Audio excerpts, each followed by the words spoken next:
Hello guys, प्रगति मंत्रा में आप सभी का स्वागत है। तो आज हम लोग न्यू टॉपिक पढ़ेंगे, वो है ज्वार भाटा।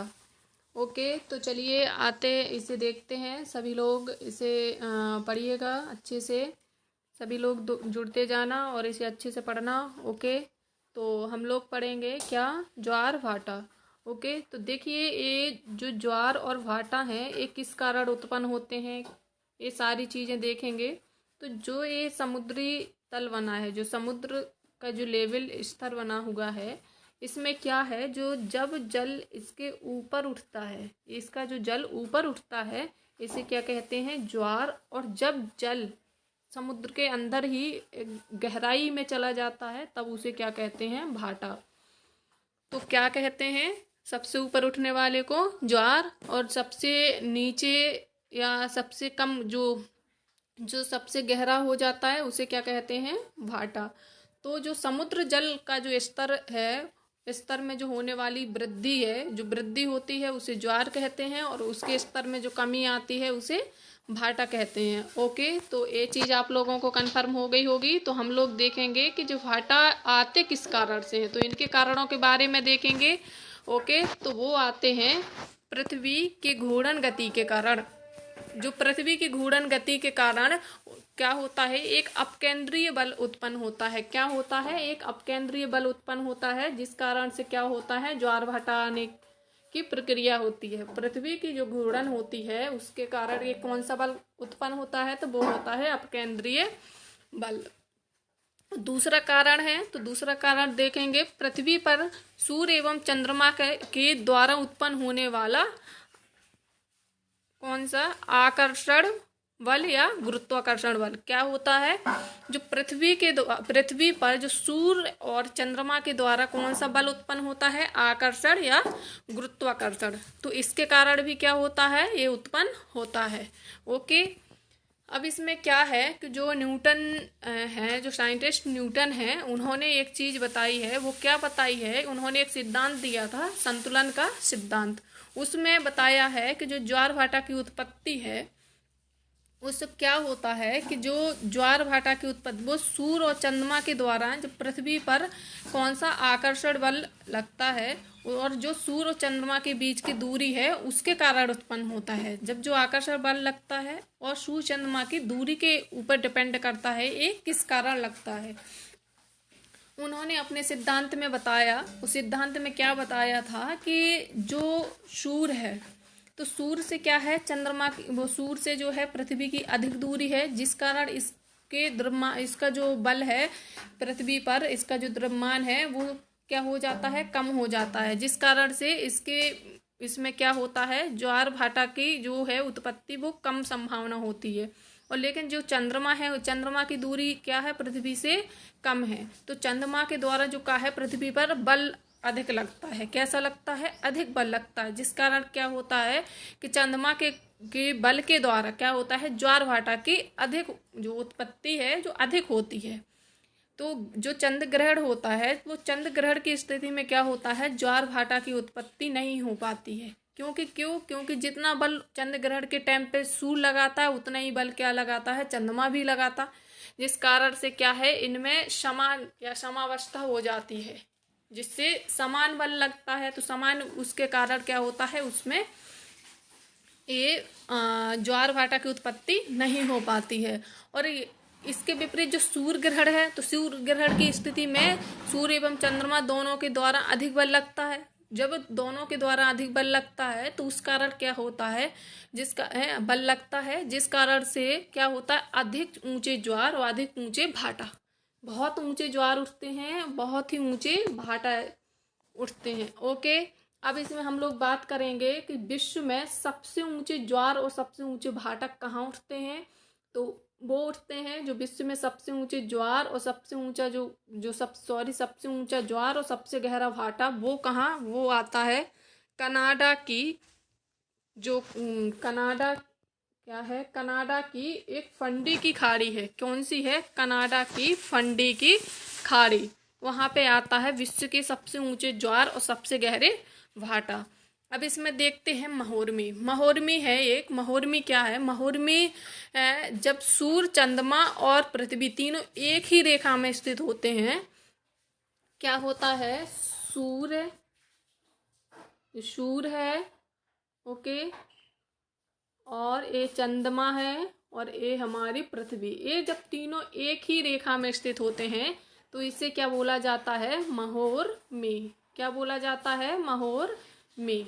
ओके, तो इससे क्या होता है? महोर्मी है, इस स्थिति में क्या होता है? तो इसमें विश्व के सबसे ऊंचे ज्वार और सबसे गहरे भाटा आता है। इस जो महोर्मी होता है, जब ये तीनों एक ही दिशा में होते हैं तब क्या होता है? विश्व के सबसे ऊंचे ज्वार और सबसे गहरा भाटा उत्पन्न होता है। यह स्थिति कब बनती है? सूर्य ग्रहण की जो स्थिति है उसमें उत्पन्न हो सकती है। जो सूर्य ग्रहण की स्थिति है उसमें उत्पन्न हो सकती है। और सूर्य ग्रहण जो अमावस्या को होता है, परंतु प्रत्येक अमावस्या को नहीं होता। इस चीज को याद रखना, जरूरी नहीं है कि सूर्य ग्रहण हो वो प्रत्येक अमावस्या को हो। ओके, तो इसमें हम लोगों को क्या देखना है? तो हम लोग अब देखते हैं कि ये जो उपधू है, उपधू क्या है? तो उपधू जो है वो है जब चंद्रमा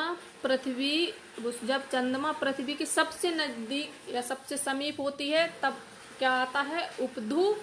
उपधू जो ज्वार पैदा होते हैं वो उपधू ज्वार तब पैदा होते हैं। और जब उपभू ज्वार कब? जब चंद्रमा पृथ्वी के समीप है वो। और अपभू जब चंद्रमा पृथ्वी से सबसे दूर हो, ठीक। और अपशोर भी उसी तरह है, जब क्या है? जब पृथ्वी सूर्य के सबसे समीप हो तब अपशोर आता है, और जब उपशोर आता है। और अपशोर कब आता है? जब पृथ्वी सूर्य के सबसे दूर हो। ओके, तो इस चीज में क्या है कि हम लोगों को क्या देखना है कि जो ये उपभू है, उपभू ज्वार है, जो उपभू ज्वार में क्या है कि जो अपभू ज्वार की अपेक्षा अधिक ऊंचे ज्वार आते हैं। और क्या है? जबकि अपशोर की अपेक्षा अधिक ऊंचे ज्वार भाटा आते हैं। ओके, तो इस चीज को याद रखना। जो उपभू है जो उपभू है इसमें क्या है कि अपभू की अपेक्षा सबसे ऊंचे ज्वार भाटा आते हैं। और इसी तरह जो उपसौर है इसमें भी अपसौर की अपेक्षा सबसे ऊंचे ज्वार भाटा आते हैं।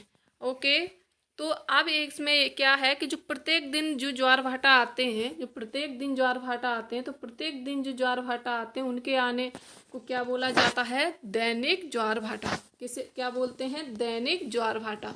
ओके, तो ये चीज कंफर्म हो गई होगी।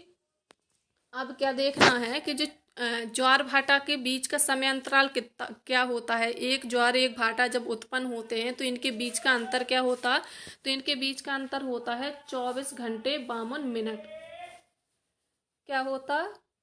24 घंटे 52 मिनट के अंतराल पे क्या होता है? एक ज्वार और एक भाटा उत्पन्न होता है। क्या होता है? एक ज्वार और एक भाटा उत्पन्न होता है। ओके, तो ये चीज आप लोगों को कंफर्म हो गई है। तो अब हम लोग देखते हैं नेक्स्ट। ओके, तो अब हम लोगों को नेक्स्ट जो देखनी है वो है क्या? वो है प्रवाल भित्ति। चलिए, तो हम लोग नेक्स्ट देखते हैं। तो नेक्स्ट है प्रवाल भित्ति। ओके,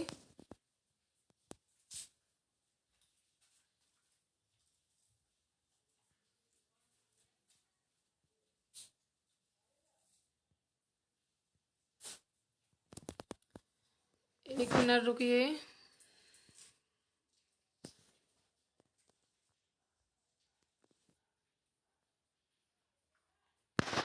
नेक्स्ट कौन सी है? तो नेक्स्ट है प्रवाल भित्ति। ओके, तो देखेंगे जो प्रवाल भित्ति है वो क्या है? वो एक कर्क और मकर रेखा के मध्य स्थित होती है। कहाँ होती है?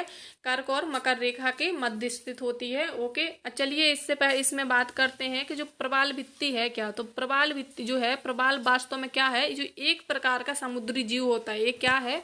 ये जीव, एक समुद्री जीव होता है। ओके, जो क्या है, उष्ण सागरीय जल में निवास करते हैं। कौन से सागरीय जल में? उष्ण सागरीय जल में निवास करते हैं।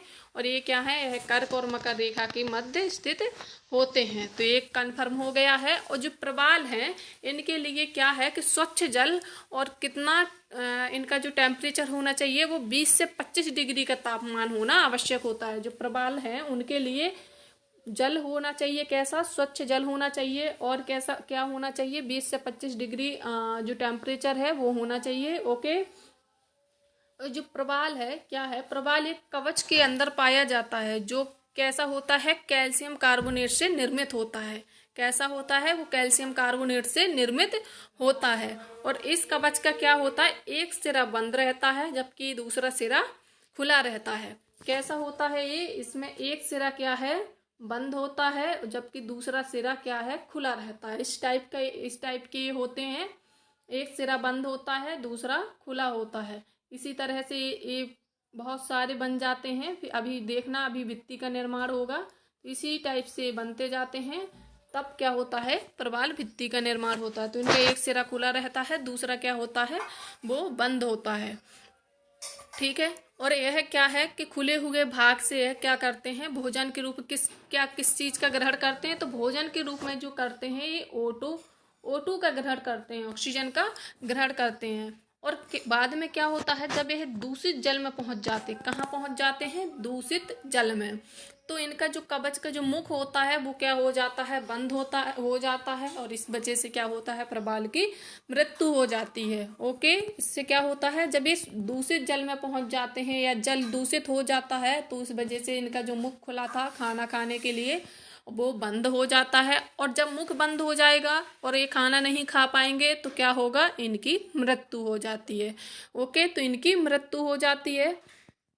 और जब एक प्रवाल मर जाता तो दूसरा प्रवाल उससे से आकर क्या है? संलग्न हो जाता। अभी मैंने बताया है कि ऐसे लगातार चिपकते जाते हैं। और इस प्रकार से क्या होता है कि कई सारे प्रवाल होते हैं, जो कई सारे प्रवालों का क्या होता है? मिलने से क्या है? एक प्रवाल भित्ति का विकास होता है। फिर बनती है क्या? ये प्रवाल भित्ति। जब कई प्रवाल जब मिल जाते हैं तो उनसे क्या होता है? प्रवाल भित्ति का निर्माण होता है। अब हम लोग देखेंगे कि जो विश्व की सबसे बड़ी प्रवाल भित्ति है वो कहाँ है। ओके, तो विश्व की जो सबसे बड़ी प्रवाल भित्ति है वो है कहाँ? ऑस्ट्रेलिया में। ऑस्ट्रेलिया के समीप है। उसका नाम क्या है? तो है उसका नाम है बैरियर रीफ महान अवरोधक प्रवाल भित्ति। बैरियर रीफ महान अवरोधक प्रवाल भित्ति। ओके, ये जो भित्ति होती है वो क्या है? चूना पत्थर से निर्मित होती है। इसलिए क्या होता है कि इनमें कई प्रकार की वनस्पतियां एवं कई प्रकार के जीव जंतुओं का विकास हो जाता है, जिस कारण से क्या होता है? जैव विविधता के अच्छे क्षेत्र माने जाते हैं। कैसे माने जाते हैं? जब क्या होता है? प्रवाल भित्ति है और प्रवाल का पता है कि जो कवच बना होता है वो क्या होता है? कैल्शियम कार्बोनेट से निर्मित होता है। किससे होता है? कैल्शियम कार्बोनेट से। कैल्शियम कार्बोनेट चूना पत्थर होता है, उससे क्या होता है? ये निर्मित होता है। और जो क्या होता है कि ये कई प्रकार की क्या वनस्पति और जीव जंतु इन सब का विकास के लिए क्या हो जाता है? यह जैव विविधता के एक अच्छे क्षेत्र माने जाते हैं। ओके, अब बात करेंगे यदि भारत में, तो भारत में कहाँ पे एक प्रवाल भित्ति विकास हुआ है प्रवाल भित्तियों का?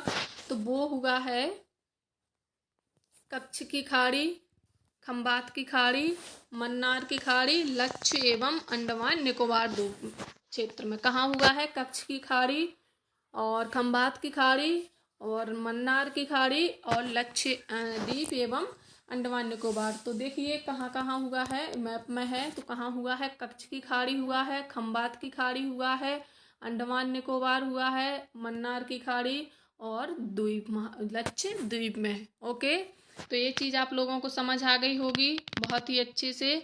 तो अब हम लोग क्या है? हम लोग बात करेंगे कौन सी? इससे नेक्स्ट क्या है? तो नेक्स्ट है इसके प्रकार। ओके, तो नेक्स्ट बात करेंगे इसके प्रकार के। तो जो प्रवाल भित्ति है इनके प्रकार क्या हैं? तो इनके प्रकारों की बात करेंगे। तो इनके वो प्रकार हैं, तो देखिए जो एक है, एक तटीय प्रवाल भित्ति होती है। कैसी होती है? तटीय। तटीय प्रवाल भित्ति जो होती है उसमें क्या होता है कि जो प्रवाल होते हैं वो क्या होते हैं, वो तट से चिपकते जाते हैं। कैसे? तट से, तट से चिपकते जाते हैं। जो तट के सहारे उत्पन्न होने वाली प्रवाल भित्ति को क्या कहते हैं? तटीय प्रवाल भित्ति। अब जैसे तट से ये क्या है, तट से चिपकती हुई प्रवाल भित्ति बन गई है, तो ये तट के सहारे बनी है और इसे क्या कहेंगे? तटीय प्रवाल भित्ति। ओके, ये प्रवाल भित्ति है और ये तट है जो स्थलखंड है, और ये कहाँ, ये क्या है? ये पूरा है जल। ओके, तो अब हम लोग देखेंगे दूसरा कौन सा है, तो वो है अवरोधक प्रवाल भित्ति। अवरोधक प्रवाल भित्ति एक इस टाइप की प्रवाल भित्ति होती है कि जो इसमें पहले एक चीज देखिए, जो तटीय प्रवाल भित्ति है उसमें क्या है कि जो उसके जो उदाहरण में यदि माना जाए तो क्या है, जैसे भारत में एक मन्नार की खाड़ी है, एक कच्छ की खाड़ी है। कच्छ की खाड़ी में बिल्कुल तट से बनते हैं एक स्थित जो क्या है, ये प्रवाल भित्तियों के उदाहरण है। जो अवरोधक प्रवाल भित्ति है वो क्या है, तो अवरोधक प्रवाल भित्ति है जो वो क्या है, वो स्थल खंड से क्या है, दूर समुद्र में होता है। कहाँ होता है? समुद्र में। प्रवाल भित्ति तट की ओर आने वाले जो भी समुद्री लहरें हैं उनकी गति को कम कर देती हैं। तो क्या होता है कि जैसे ये बना है स्थल खंड। ओके, अब स्थल खंड से ये दूर, मतलब काफी दूर बनता है, और ये क्या करता है, ये बना है जल के अंदर, और ये है हमारा समुद्र। समुद्र है तो ये क्या करती है कि जब समुद्र की तेज धाराएं जो क्या है स्थल की ओर आती हैं तो ये उसे रोक लेती हैं, रोक के क्या करती हैं, उसे धीमा कर देती हैं। ओके, तो अब हमारा जो तीसरा है वो है प्रवाल वलय या एटॉल भित्ति। ठीक, ये क्या है, ये एक टापू टाइप होता है। जब किसी मतलब यदि किसी द्वीप को कोई प्रवाल भित्ति चारों ओर से ढक लेती है तो उसे क्या कहते हैं? प्रवाल वलय। अब जैसे ये टापू है, कोई द्वीप है, टापू है, ठीक, इससे क्या है, ये इसके चारों ओर जल होगा, और तो चारों ओर से क्या है, ये प्रवाल भित्ति बन जाती है। ये प्रवाल भित्ति जब इसे चारों ओर से घेर लेती है तो इसे क्या कहते हैं? प्रवाल वलय।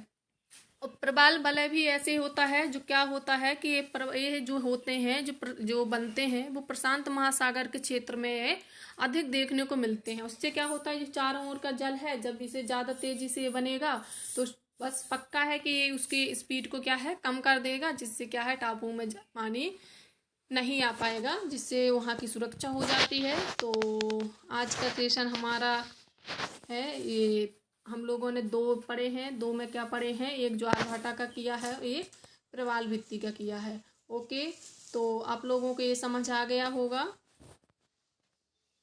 ठीक, तो चलिए आप लोग इसे अच्छे से रिवाइज करिए। ओके, इसे अच्छे से सारा रिवाइज करना और बहुत ही अच्छा होगा। बाकी आप लोग इसका रिवाइज करेंगे, इसकी एमसीक्यू आपको मिल जाएगी शाम को। तो चलिए, bye bye, take care of, bye bye. तो आज का सेशन यहीं समाप्त होता है, मिलते हैं नेक्स्ट क्लास में।